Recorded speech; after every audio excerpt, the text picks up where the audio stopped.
আম্মু আর আমি চলে যাচ্ছি গ্রামীণ ফোনের কাস্টমার কেয়ার সেন্টারে। যেহেতু আমার সিমটা আম্মুর নামে করা, তাই আমি চাচ্ছি যে সেটা আমার নামে করে নিতে। যেহেতু আমি কক্সবাজার থাকি, আর কক্সবাজার থেকে ঠাকুরগাঁয়ের দূরত্ব অনেক বেশি।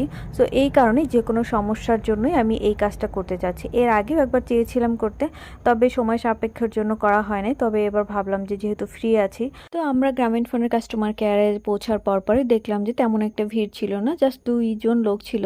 2 জনের পরে আমাদের সিরিয়াল ছিল। তারপর ওনারা আমাদেরকে ডাকলো কি কাজ করব। তো তারপর আমি পে করলাম। 115 টাকা লেগেছিল আমার মালিকানা পরিবর্তন করতে। জাস্ট আম্মুর ফিঙ্গার লেগেছিল আর আমার এনআইডি কার্ড লেগেছিল। এটা অনেক বেশি ইজি একটা কাজ।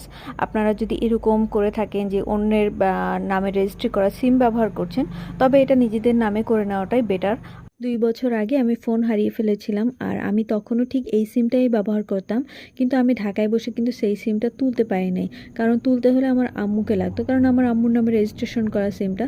পরে আমার আম্মু ঠাকুরগাঁয়ের কাস্টমার কেয়ারে গিয়ে সেই সিম তুলে আমাকে এসএ পরিবহনে করে ঢাকায় পাঠিয়েছিল। অনেকটা ভোগান্তি করতে হয়েছিল আমার সেই সময়। তাই আমি তখন থেকে চিন্তা করেছিলাম যে আমার এইটা মানে রেজিস্ট্রেশনটা আমার নামে করে নিতে হবে। তবে সেভাবে আসলে সুযোগও হয়ে ওঠেনি অথবা সময় হয়নি।